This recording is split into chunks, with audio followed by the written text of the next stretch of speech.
ধন্যবাদ। মই ডক্টৰ হাফিজুৰ ৰহমান, বৰপেটা জিলাৰ 23 নম্বৰ চেঙা সমষ্টিৰ পৰা মই টিকেট প্ৰত্যাশী। মই তাৰ পৰা টিকেট বিচাৰিলোঁ আজি, আৰু মই আশা কৰোঁ মই টিকেট পাম। আৰু মই টিকেট পালে আমাৰ যিটো চেঙা সমষ্টিৰ যিটো সমস্যা, প্ৰধান সমস্যা গৰাখহনীয়া সমস্যা, শিক্ষা দীক্ষাৰ ফালৰ পৰা আমাৰ মানুহখিনি অলপ পিছপৰা, আমাৰ মানুহখিনি অলপমান কমিউনিকেশ্যন পিছপৰা। আমাৰ চেঙা সমষ্টিত কমিউনিকেশ্যন নাই বুলিলেই ক'ব পাৰি, কাৰণ এটা চৰৰ পৰা আনটো চৰলৈ যাবলৈ হ'লে নাও সময়মতে পোৱা নাযায়, আৰু নাৱৰ বাহিৰে কোনো হেৰিও নাই, যুক্তিও নাই যোৱাৰ কাৰণে। বাৰিষাত আমাৰ সমষ্টিৰ মানুহবিলাকৰ যিটো আলৈ অথানি হয়, মই ভাবোঁ যে মই চেঙা সমষ্টিৰ বিধায়ক হ'লে, কংগ্ৰেছৰ টিকেট পালে নিশ্চয় ৰাইজে মোক বিধায়ক বনাব, আৰু কংগ্ৰেছৰ টিকেটটো মই পাম বুলি মই আত্মবিশ্বাসী, 100% আত্মবিশ্বাসী। আৰু ৰাইজে মই যিটো সঁহাৰি পাইছোঁ, ৰাইজে মোক বিপুল ভোটত জয়যুক্ত কৰিব। আৰু যিহেতু মই এজন ডাক্তৰ মানুহ, মই স্বাস্থ্যৰ ক্ষেত্ৰতো যথেষ্ট গুৰুত্ব দিম। আৰু মই যদি MLA হওঁ, মই চেঙা সমষ্টিৰ ৰাইজৰ প্ৰত্যেকটো ঘৰৰ সদস্য হ'ম। মই খালী প্ৰতিনিধি নহওঁ, মই প্ৰত্যেকটো ঘৰৰ সদস্য হ'ম।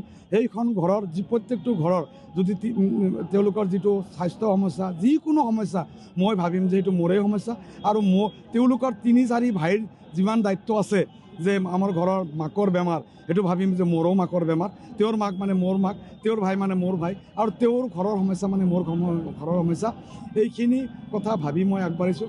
আৰু মই ভাবোঁ আল্লাহ তাল্লাই, ভগৱানে যাতে মোক সেইখিনি সুমতি দান কৰে। মই আপোনালোকৰ পৰা আশীৰ্বাদ বিচাৰিম, সমষ্টিবাসীৰ পৰা আশীৰ্বাদ বিচাৰিম, আৰু সমষ্টিবাসীৰ সকলোকে মৰম কৰাৰ মোৰ যাতে সেই ভাগ্যটো মোৰ হয়, তেওঁলোকৰ পৰা মই মৰম আৰু হেৰিটো বিচাৰিম, মই আশীৰ্বাদটো তেওঁলোকক বিচাৰিম।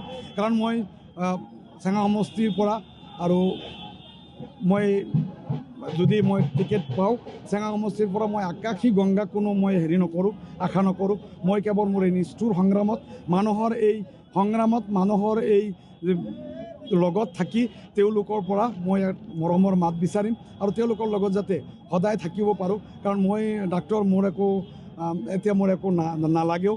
মই চাকৰি কৰি মই ভলেণ্টাৰী ৰিটায়াৰমেণ্ট লৈছোঁ, মই পেঞ্চনো পাওঁ। মই আল্লাহ তালাই, ভগৱানে মোক একদম নচলা অৱস্থাও কৰা নাই, মই চলিব পাৰোঁ ভালকৈ।